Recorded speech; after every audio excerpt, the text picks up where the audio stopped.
Live. Okay, we're live. We're back after a very quick break. So one of the things going on in the State House today is NEK Day.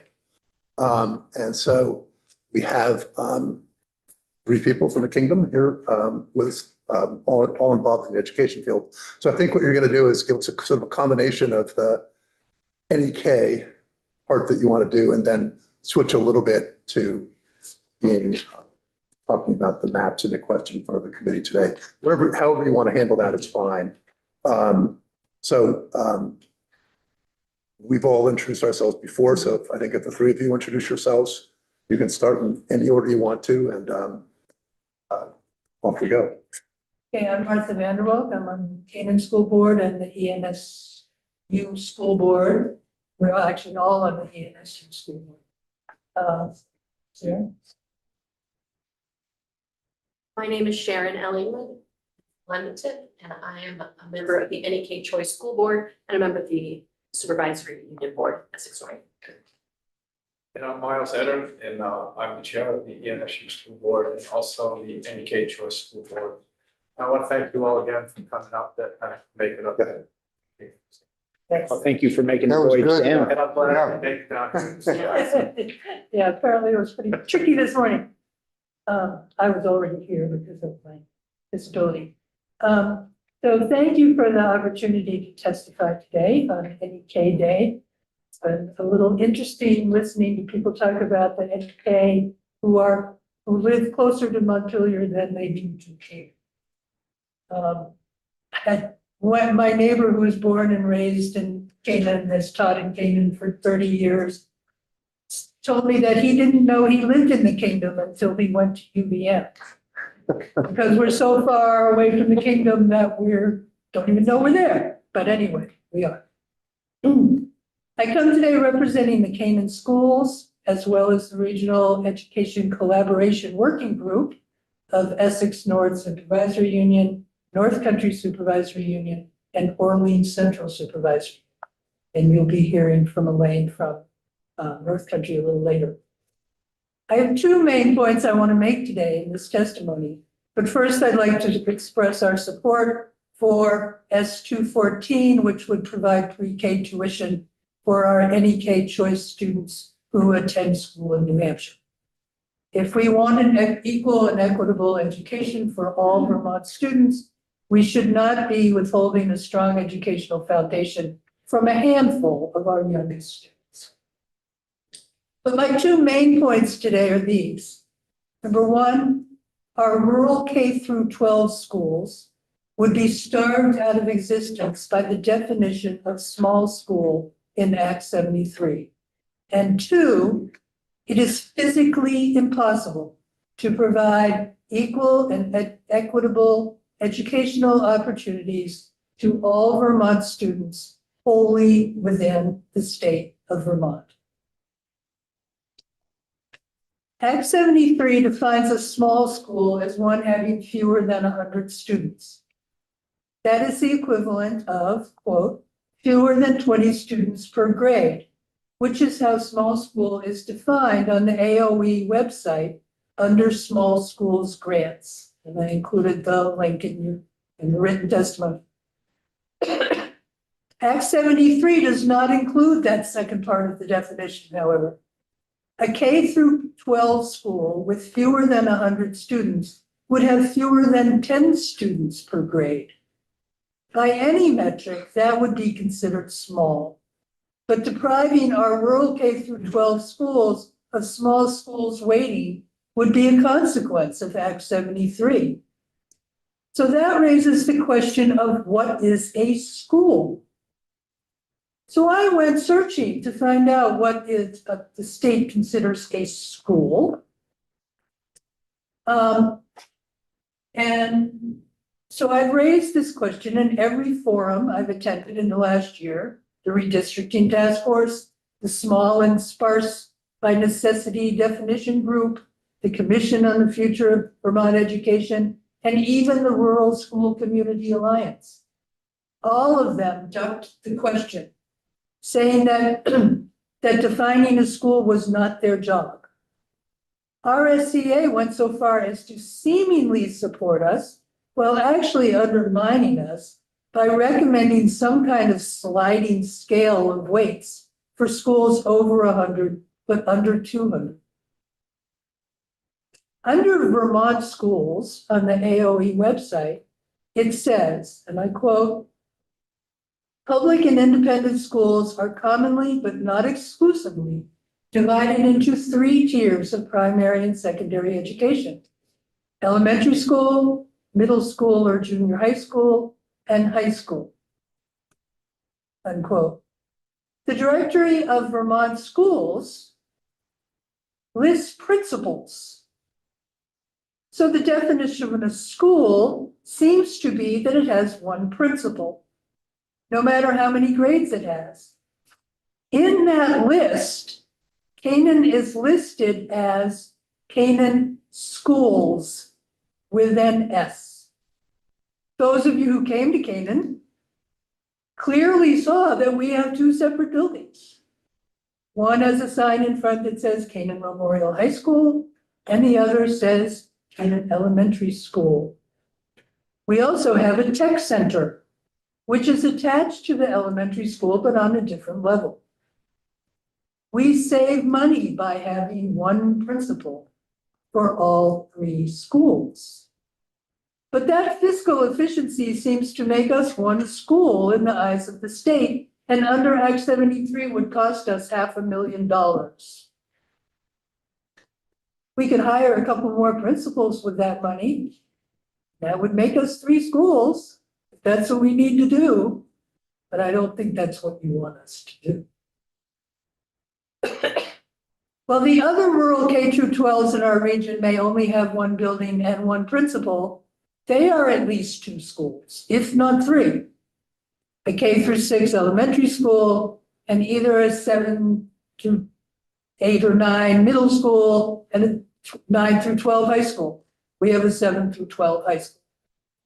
They may share staff, nurses, guidance counselors, mental health staff, special education and specials teachers, and some spaces, art and music rooms, the gym, the cafeteria. But these are cost efficiencies. They do not make them one school.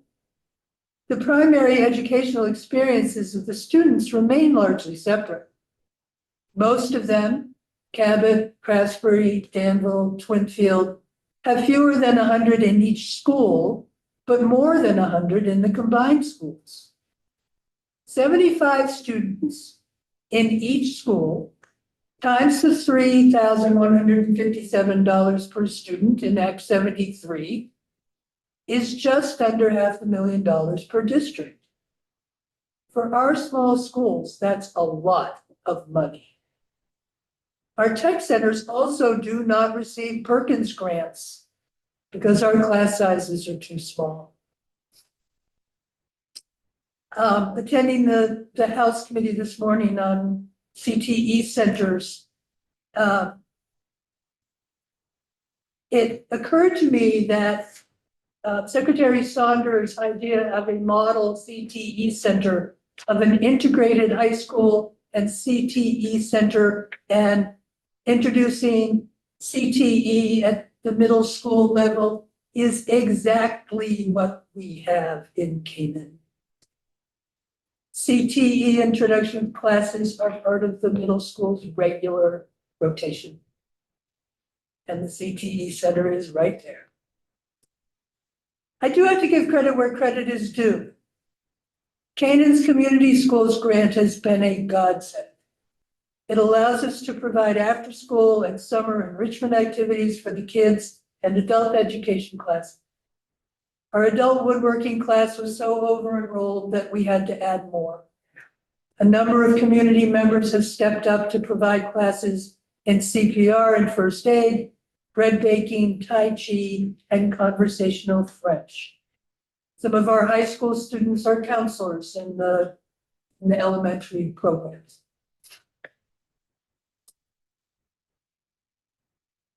Small K through 12 schools are a feature, not a quirk, of the Vermont educational landscape.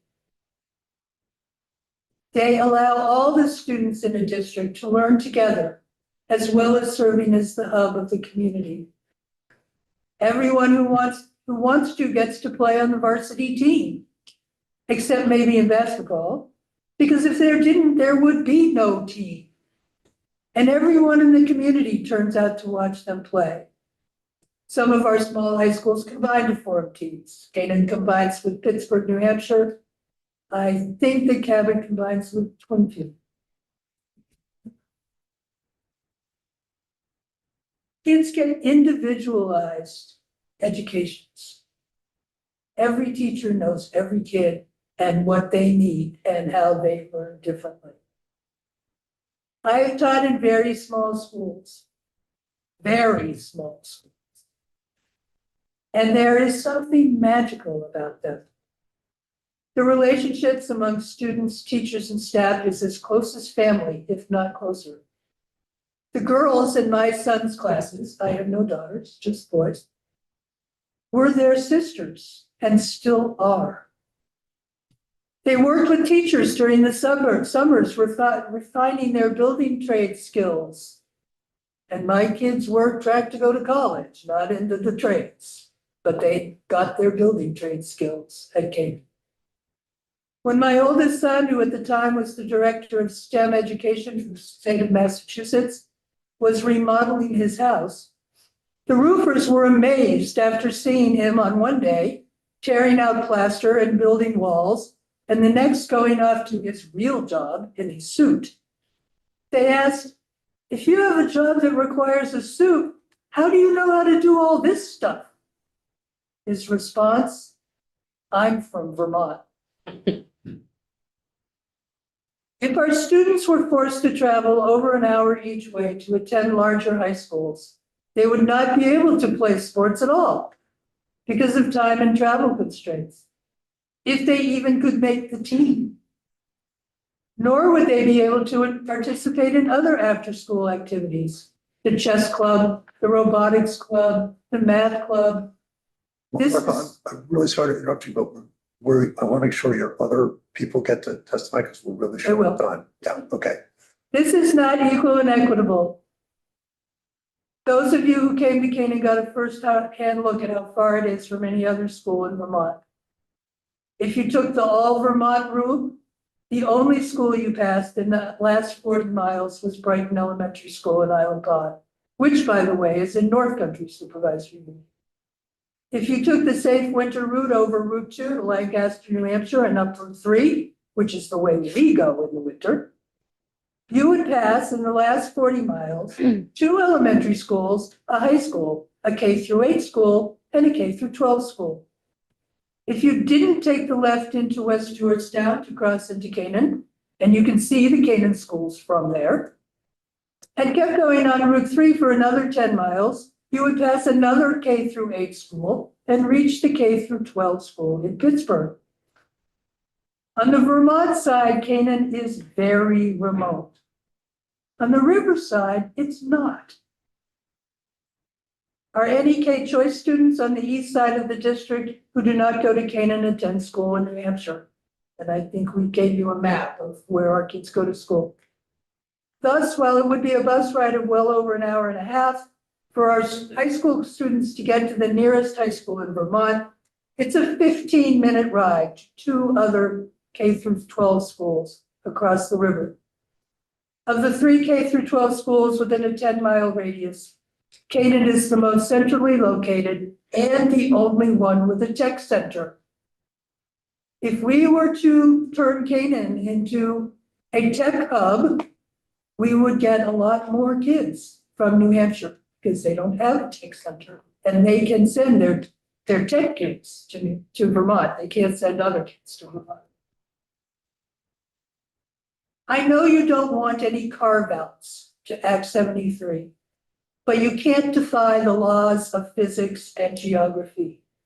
It is physically impossible to provide an equal and equitable educational experience to Canaan students wholly within the state of Vermont.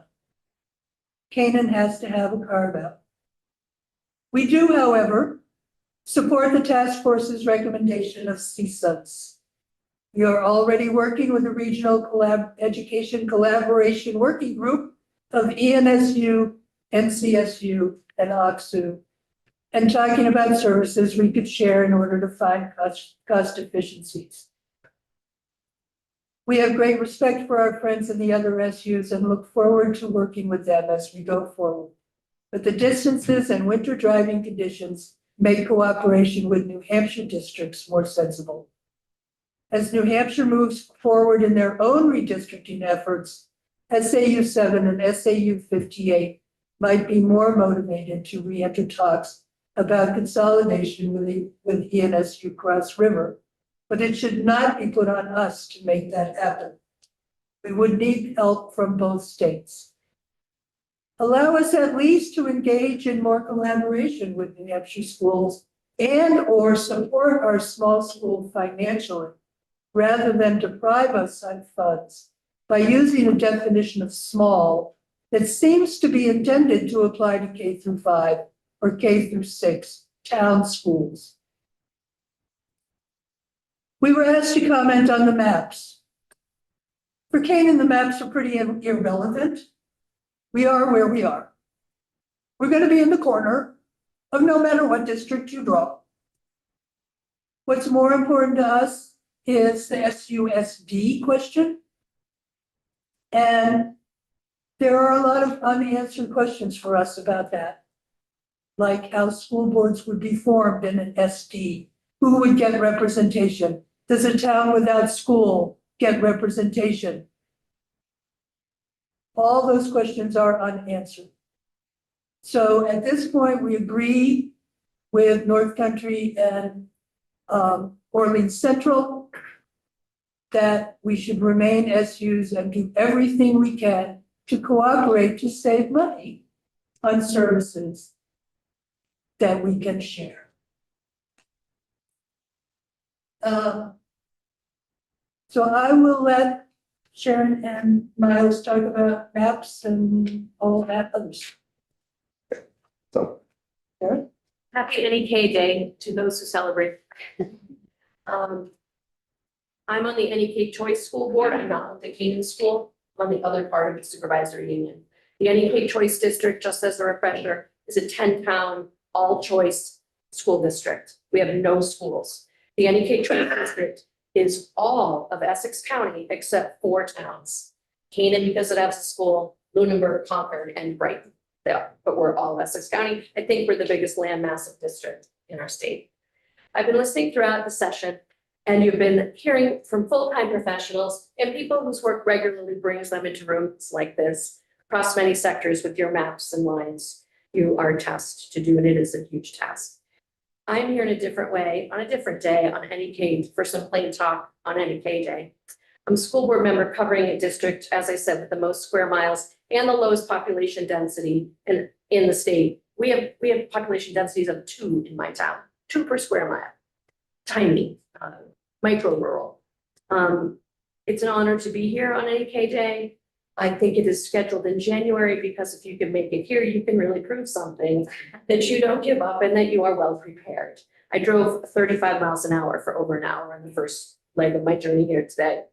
But showing up here in our presence is often how we make ourselves visible, and it really is not often enough in Montpelier. It does feel like our distance makes us optional at times. We are honored to be invited here, and we feel appreciation.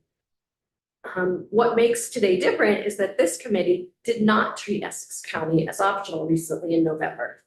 When you came, there was an excitement in the air. And although I'm not Canaan, I attended, of course, my SU, but there was pride. Your body language mattered to our town and our region. And we had NEK parents there too. Your warm smiles, your real eye contact, your humanity, and the questions that showed you were listening made a difference. That feeling was in the air, but it soon dissipated and it became a very open conversation with real people.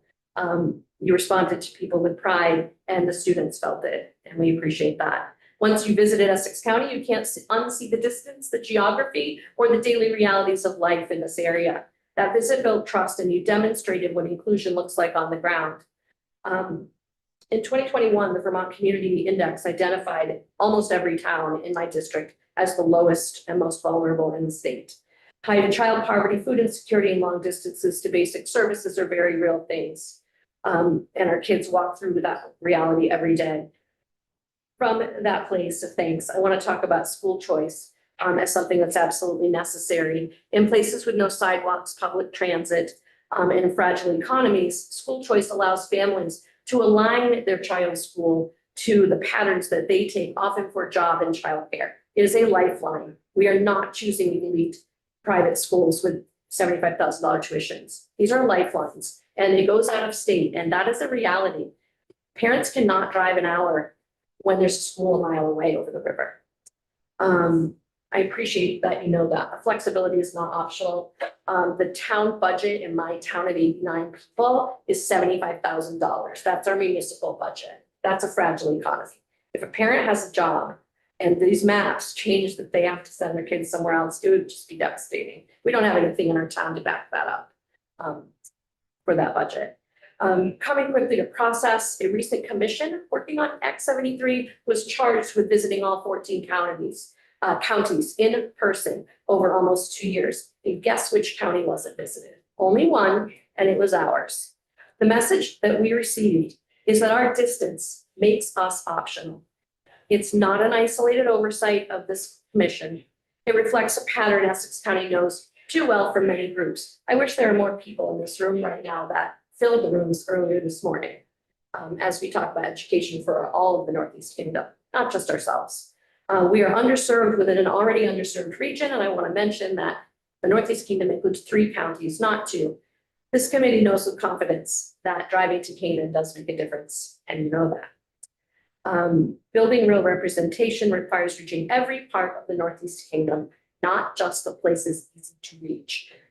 I want to talk about Senate 214 that has been introduced for our pre-K problem. Our K-12 kids go to New Hampshire, pre-K can't. There's a technicality in the universal pre-K statute that requires a certain type of certification that New Hampshire would never have because it's Vermont certification.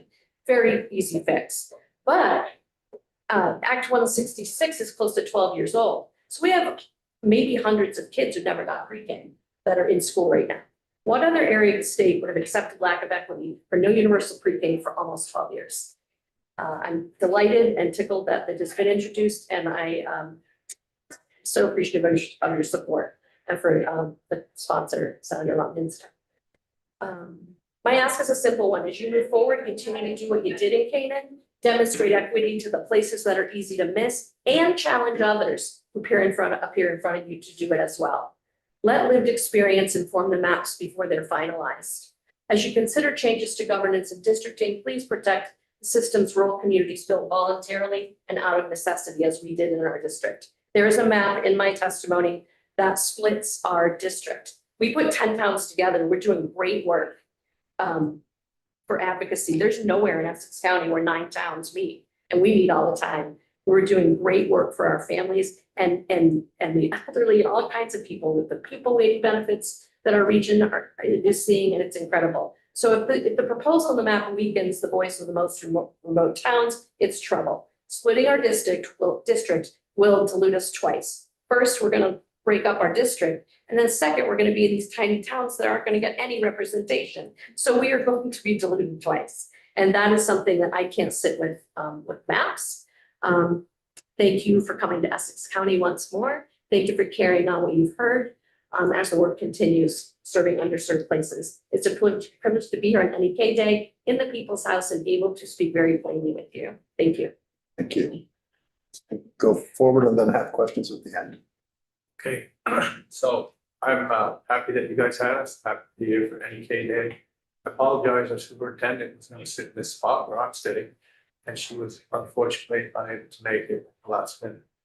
So I do not have a detailed testimony for you guys.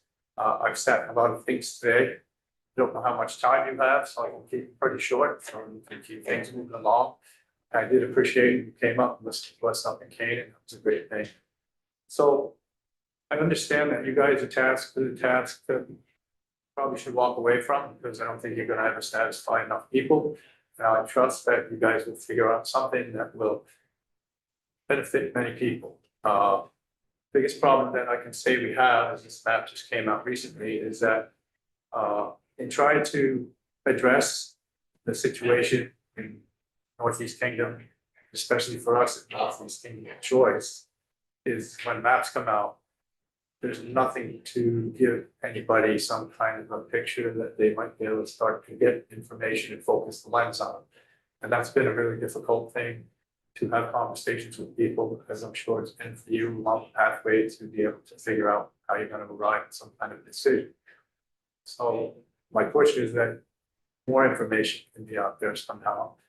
Things can find their way to people so they can begin to start to discern. The fact that you're splitting one of the maps splits the NEK choice. I feel like where we are, I'm from Kirby, we have a pretty good situation because we're close to the rest of the world down in the Northeast. I feel that us being with them, and it was a decision that came when we were told that we had a choice to maybe form a complete non-operational district for the state. And I vehemently objected to that and wanted to find a pathway not to do that, because the 5 towns we had in Essex, Caledonia could not always manage the issues that go on with it very well. So over the years since Act 46 and all the work we put into it, statistics we had to accumulate to go before the State Board of Ed, we've done a pretty good job of making use of our connection with the rest of the Essex County. And I know that our area won't be as affected as much, but I feel bad that the work, the relationships we've built with the rest of the county will probably be affected. It's been difficult at times to get kids into schools in New Hampshire. That's been pushed back at times, especially the pre-K. I know I testified before we even were accepted as Act 46 validity about that particular issue, and it was supposedly they were going to take it up and address it 8, 9, 10 years ago. So hopefully there's some way that that can be addressed, because I think it only pays into having those students and those kids develop much better than where they end up if they don't have that, and ends up being cost effective along the lines. So you don't have to spend as much in education. So I could go on and on, but I think that I would just like to see more information come out as you do it. I think that at a point it was said that you know, you got to draw a map and you got to disenfranchise some people for a period of time. I can see that happening, but I guess the question is there a way for you to present more of a picture so people may be able to get on that boat, wonder where they're going to stop? And like I say, that the healthcare situation, I like to believe, and I haven't followed it close enough, I'd like to believe that the intensity of these educational talks is going on 3 times as much in the healthcare area, because that's the biggest driver that's creating the situation we're in these conversations. And I really wonder if magically you could figure out a solution to that, if this talk would be going as far as it is in terms of dealing with the problems that you have and the steps that you see as necessary to make it happen. So anyway, thank you all for taking the time to hear us today. Thank you. Questions? Yes. More statement that thank you, that coming up to your school really helped, I think the whole committee, but definitely myself, to understand how vital it will be to protect that situation. I don't think there's anyone here on the committee that doesn't feel the same way, that what's up there is very special. It's great, you know, very lucky, I think. Well, thank you. And one of the reasons we're so appreciative of your coming up is that people who haven't been there can't imagine. And you've seen it. And I know there are a lot of people in the legislature, both the House and the Senate, who have never been there. Ever. And have no idea. So thank you for coming. I would like to just add that when we went for the board for the choice district from southern, Caledonia right on up to the Canadian border, the biggest question was how are we going to provide transportation? Because when we formed the articles of for the district, it was challenged. We didn't have any way equitably to manage to do that, and every town in that situation approved that they would figure out a way to provide transportation, you contact the schools that they're going to, which were good about wanting to bring students in. And it was a big factor in enabling us to go through, so people are willing to do things if they understand what's involved. And I think they'll go farther than, well, they'll go as far as you hope they might go possibly, so. Anyway. Thanks. My last word is to thank you again, for giving us this opportunity and visiting us. Essex County has a vast richness of problem solvers because we've had to be problem solvers. We would love to be tapped into in this process and be accessed and approached, as the rest of the Northeast Kingdom is. Thanks. I think just to, in a way, add on to what Senator Heffernan said, I think the committee has gained a real sense of the unique, nothing's totally unique because we're all, there's parts of all over Vermont that have the same issues, but the circumstances do have an element of it being unique in Essex County or in the Northeast Kingdom and Essex County in particular, perhaps, and the importance of some of the things you said today about kids being able to go to school in New Hampshire, choice, the importance of choice and the importance of just what comes from being so rural, and I think we do have an understanding of that. Really appreciate you coming today as well. So, thank you. Thank you. Thank you. Thank you for listening. So on to the last order of the day, and that's Dr. Elaine Collins, Superintendent of North Country SU. And here to talk about response to the map and that I also want to share with us in your capacity. So just on record, introduce yourself, and the floor is yours. Sure. Thanks for the opportunity. And someone mentioned earlier, you're in a position where you can't please folks. I often am in the position where I have to make snow calls. I can relate that no matter the call, it is the wrong one. So you're in a very challenging position where you're looking at a state, and I've been hearing all kinds of testimony and opinions, but have to make the right decisions for the entire state. So I appreciate how difficult that must be and appreciate your service to our communities. So for the record, I'm Elaine Collins. I'm in my 4th year as the superintendent of North Country Supervisory Union. My 15th as a school administrator, my 36th year working in Vermont schools.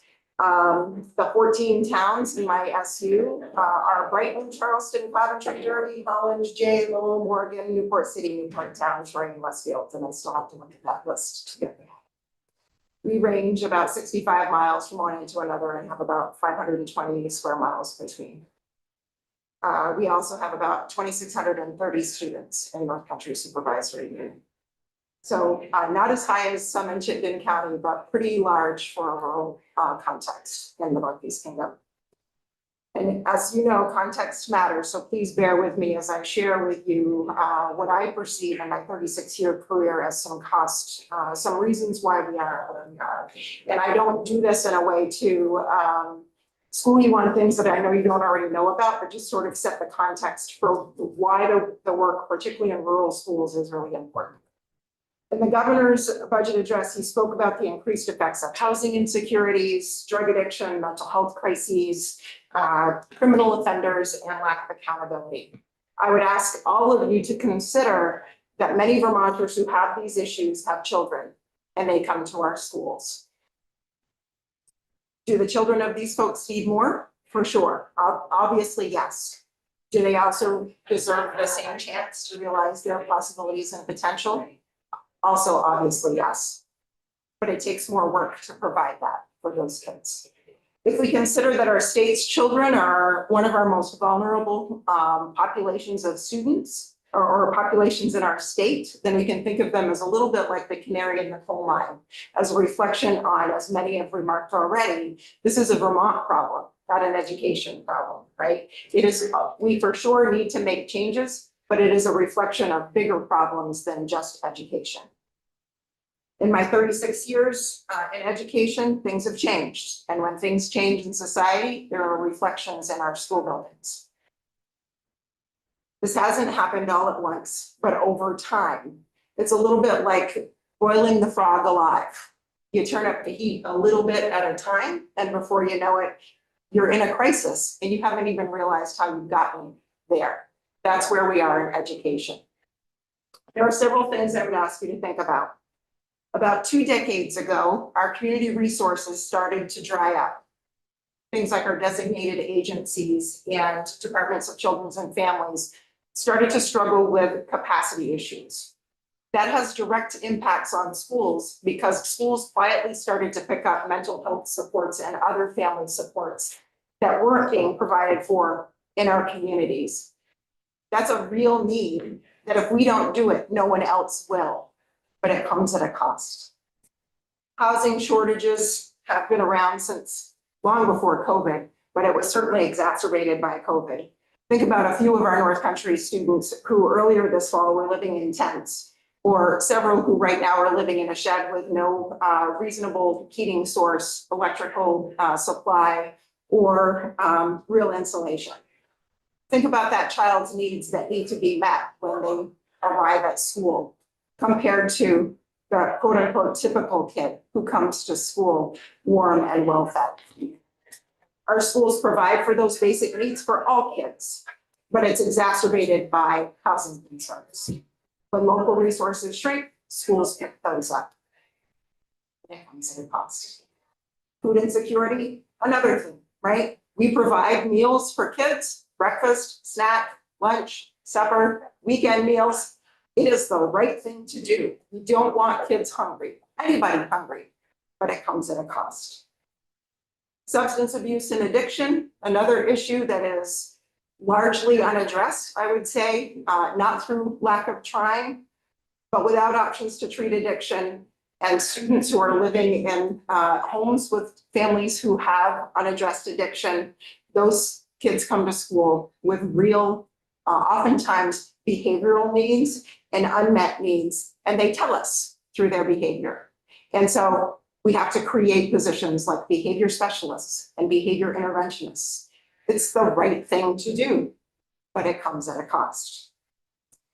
As more and more of our young people have challenging histories, it's not just the adults who struggle with justice, it is juvenile justice that we have more and more of our kids who require more restrictive environments, whether it's residential facilities or quote unquote lockdown facilities because of their dangerous behaviors. We still are on the hook for providing for the needs of those kids as an educational institution, and that comes at a cost. All of these factors contribute to students, many of them very young students, who I think are probably the byproduct of our society, but also of coming out of COVID without high language skills. This year, we've had to send at least 7 students to alternative day treatment programs. The causes for these kids going are not insignificant. Punching adults in the face, causing employees concussions, kicking, spitting, hitting over and over. Many more of our young children in our elementary schools come not being potty trained. And so we're having to hire LNAs and more nursing staff to provide for those needs because we wouldn't want classroom teachers to be taking time away from Tier 1 instruction to provide those services. My sense is in that areas of the state like the Northeast Kingdom where community resources are at an all-time low, schools have to pick up more of that, right? And so our cost for some of those, what we would once consider peripheral services are higher than in other places who may have other choices. Again, the right thing to do because the cost if we don't do it is in human cost and down the road maybe more societal problems, but it's a cost to our educational system. That's the current reality, right? And we have really shifted our schools from being educational institutions to being social services agencies. That horse is already out of the barn. We can argue that that's good, bad, or indifferent, but the horse is there.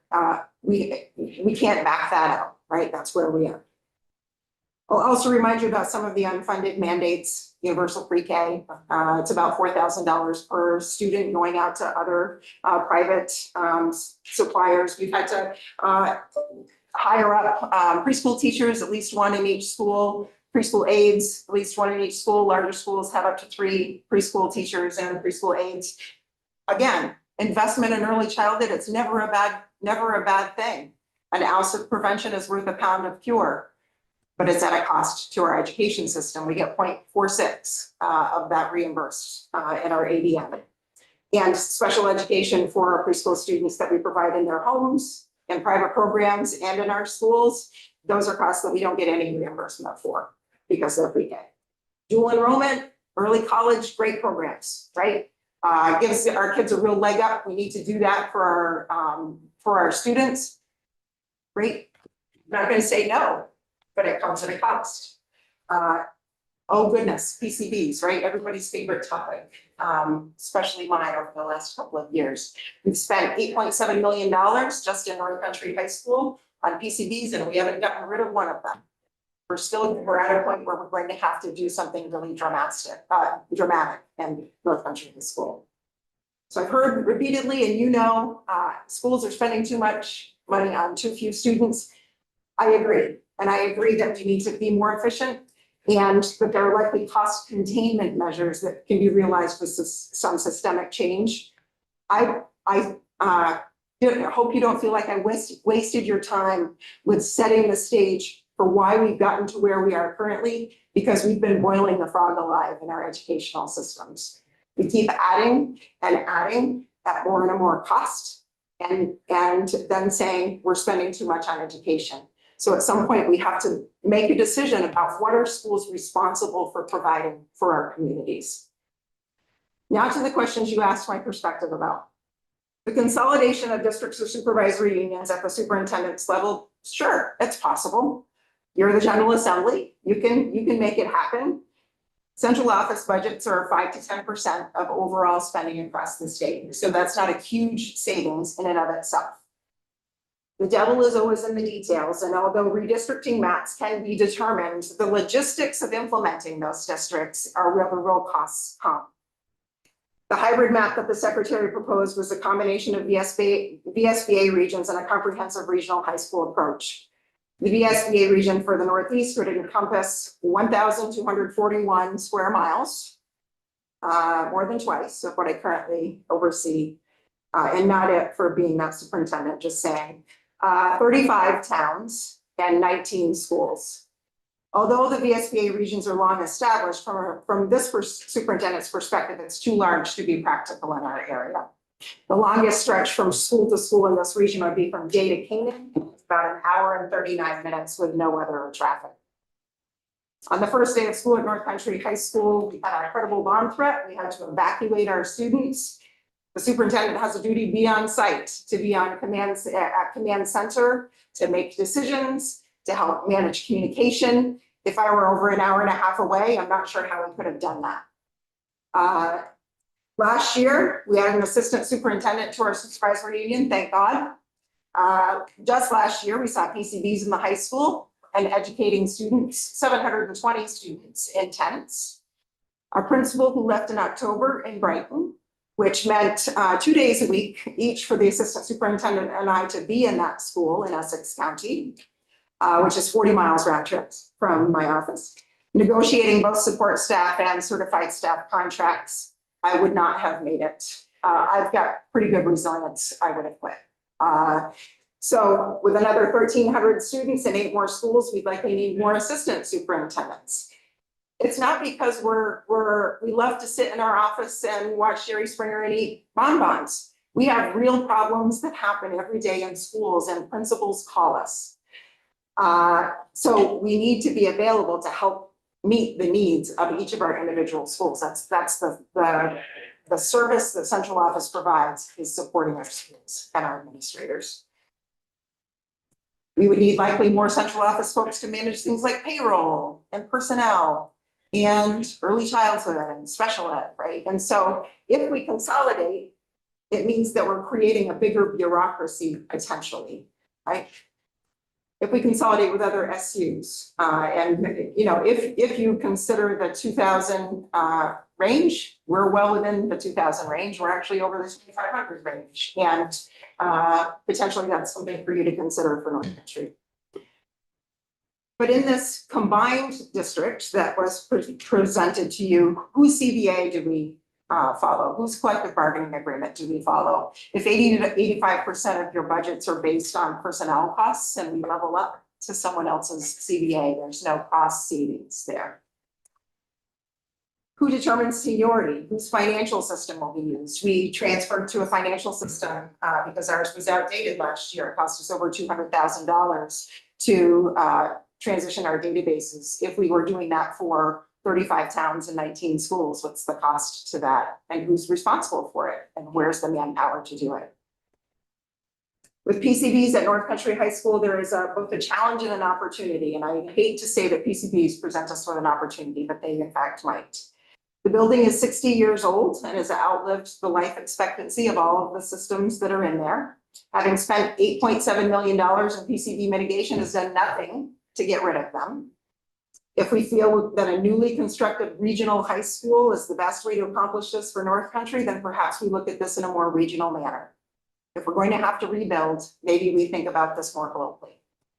We would absolutely need state aid for school construction to make that a reality and a process for what that would look like, and lots of supports for others. And I don't know that it would be possible, but it's something that we should certainly look at. And perhaps it gives us an opportunity for that kind of collaboration.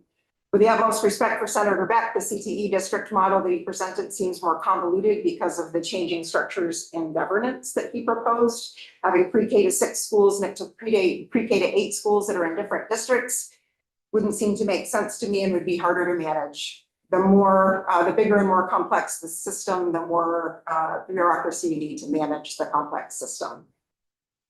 If the point of that is about access to CTE centers, simply redistricting won't change access for us. We have North Country Supervisory Union's North Country Career Center that we share with Lake Region. It's more than just access, it's also infrastructure investment. For example, our welding program is always waitlisted. There are tons of kids who want to get into welding. It would take about $250,000 to outfit a second classroom to expand access. So although we would want to do that, and you know, the vision would be at some point, hopefully we'll be able to do that. It takes real investment of real dollars to create infrastructure to increase capacity. So it's not as easy as just redistricting and boom, we're there. It would be good for students, absolutely, but it would take a large investment and certainly wouldn't save money in the short term. As to supervisory union versus supervisory district, as with most things, there are positives and negatives with both models. You've heard from Essex North that we are in our working group and we are aligned with trying to stay a supervisory union. We have strong representation from each of our towns, active boards and schools at the heart of our rural communities. And we're cost effective. Most of our schools fall well below or at the state average for cost per pupil spending. Our central office costs $22.8 million to run, but we only assess back $8.3 million because we manage a large amount of grants and subgrant a lot of grants to our schools. On the flip side, there are also 15 boards, 63 board members, and 17 board meetings a month. Is it possible to keep North Country as one and make it a supervisory district? Certainly. We're used to working together. We have trusted relationships with each other. There's greater flexibility, as my colleagues mentioned earlier, about being able to move resources in that model. We may be able to mitigate some of the smaller class sizes if we're able to move kids and teachers. However, the absolute necessity for our boards and for me in this model is that we have voice and the ability to advocate for our communities in terms of representation. So direct representation from our communities in the supervisory district model is the only way that our voters will feel that that's palatable for them. So that things are being done with them and not to them. Ultimately, it's up to the General Assembly to make that choice, but no system has all positives and no system has all negatives, right? There are positives and negatives in each system. But in our SU, we have made it work with both coordinated curriculum and trying to achieve cost containment as well as possible. I do have some suggestions for a path forward. You'll have to consider a multifaceted approach. Consider why we're thinking about district consolidation and think about how to maximize efficiencies. If there's no evidence to show that mega districts will actually save money, why are we considering it? Senator Beck said it yesterday. There's no cost savings in Act 73. Jay Nichols provided some testimony on this yesterday, and I agreed with many of his points. Reducing the number of districts to fewer, but not so few that it creates greater bureaucracy seems more reasonable and manageable. People who are used to working together will continue to work together. This allows real change to happen on a manageable scale. Allow districts a limited amount of time to create incentivized voluntary mergers, either for services or for districts. For North Country, with our increased need for alternative day treatment programs, there's a real opportunity for us to work with our neighboring district like ODSU and create our own shared services model. Reinstate state aid for school construction. It's the loop that you keep hearing. I apologize for saying it again, but it is absolutely essential. That means construction costs, which won't save money in the short term. Sometimes closing two schools to reopen one larger one isn't practical in terms of transportation in our rural areas. In Morgan and Holland, our communities actually did vote to close their schools. And they sent their elementary schools to Derby Elementary School. This makes for a very long day for some of our very young students who travel about 75 or 80 minutes one way to school every day. It sounds good from afar to say, let's just close schools and consolidate until the reality of what that means for our young children hits home. The devil is always in the details, and only people who live and serve in rural contexts can tell you what those details might be. In terms of savings on Holland's tax rate, closing their school, their CLA is at 44%. With the statewide adjustment, it's somewhere in the 60s. Their tax rate is going up 19 cents. And all they have is tuition. They don't have a building anymore. They sold it to the town for $1 on July 1st. Think about unfunded mandates and the extra work of our schools. How do we pay for those things? Do we continue to pay for those things? We may have to prioritize as a state. Take steps to address cost drivers. Health insurance, you've heard it said before. Health insurance, a family plan costs $42,000 currently. That's almost as much as a first-year teacher's salary. That's real money across our SU. 125% in 8 years is really incredible. I would ask model, please. Model what this looks like. We can't accept on face value that this is going to save us money or going to provide cost containment. It would be an awful thing if we went through all these machinations and all of this advocacy and ended up with something that actually cost us more money.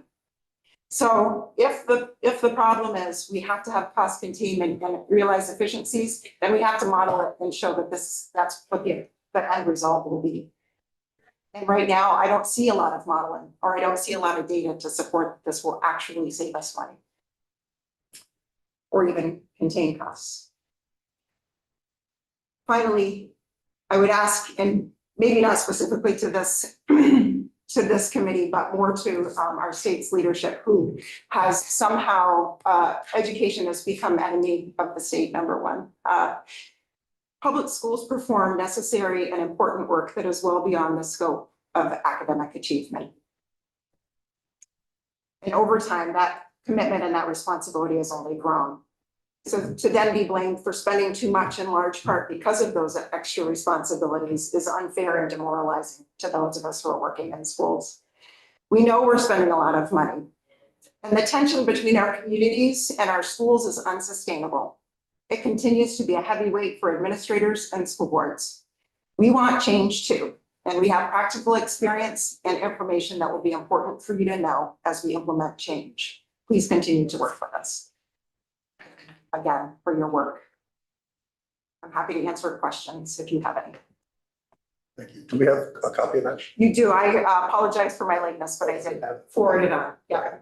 I had to call an early release today because of winter Oh, snow falls and so Yeah. I was a little delayed.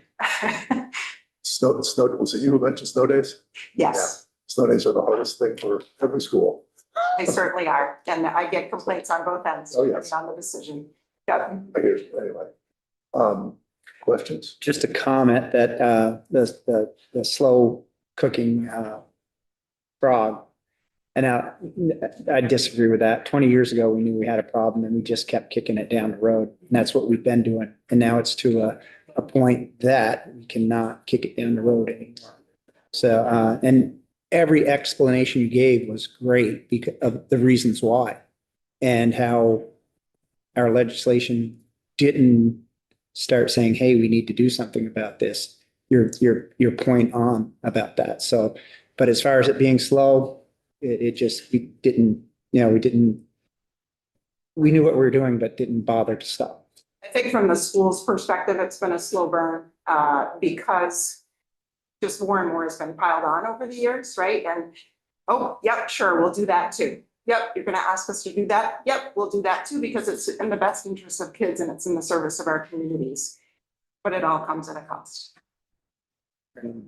Yes. So would you be willing as a superintendent to work with us to alleviate these problems? I am ready, willing, and able to do whatever I can to help you. I don't know that I have anything practical to provide other than my lived experience of being a Northeast Kingdom girl for my entire life. Well, you've identified a lot of things that I didn't even think of, so. And that's the scrutiny we're gonna get put under because we're gonna have to come up with a plan. And I think one of the important things to remember, particularly in a rural context, is that those services that we provide won't be provided in other ways to our students. And so for many of our students, those are lifelines for both our students and their families. And so it's more complicated than just saying, we'll stop doing it because we'll lose students and families in that if we do that.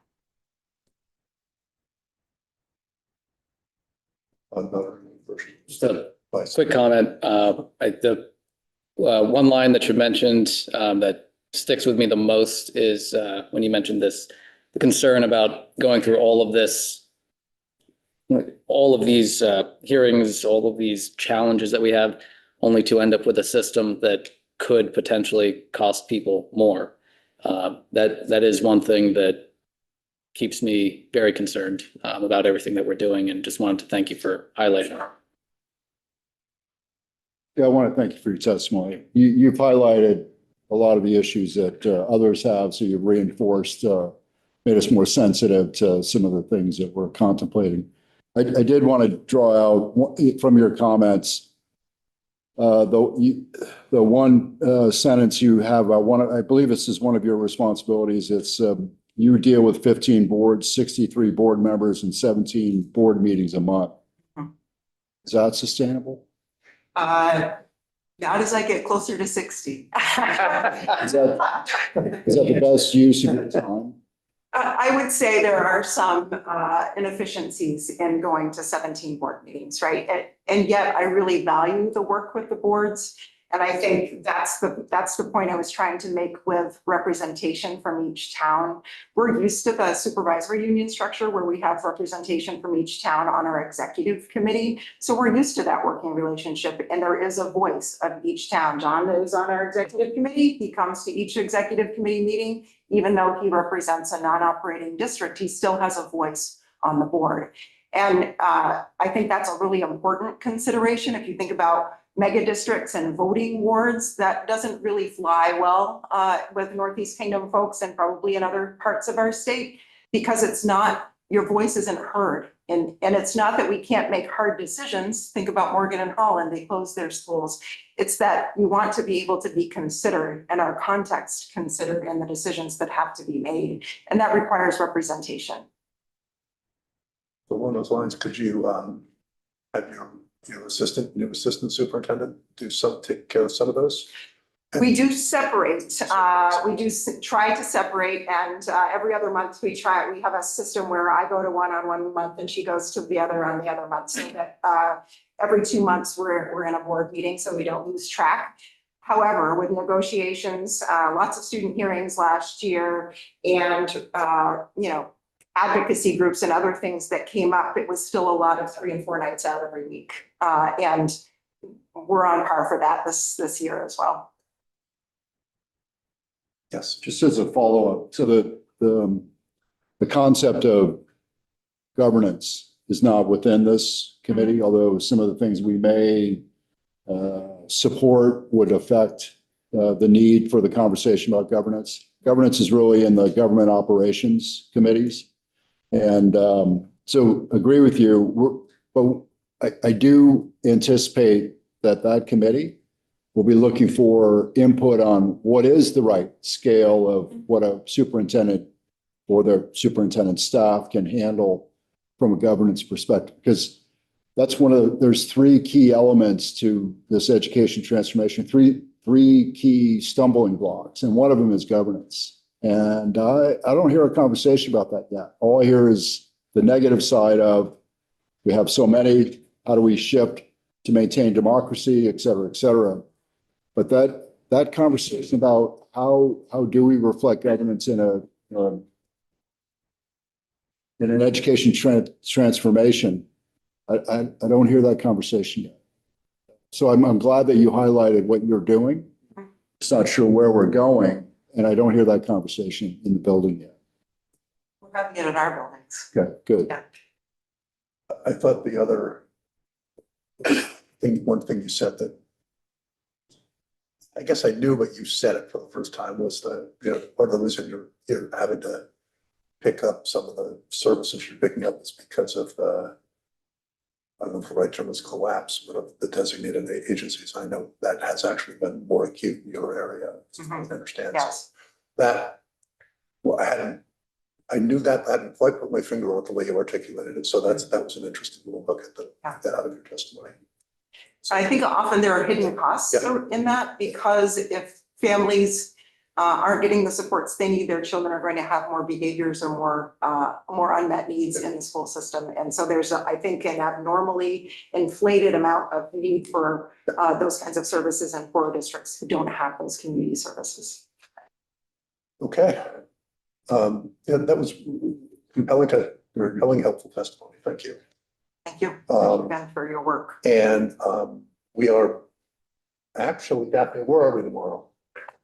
We're in our room, the 28th, We're back in our room at 1 o'clock. 1 o'clock. Okay. Okay. Okay.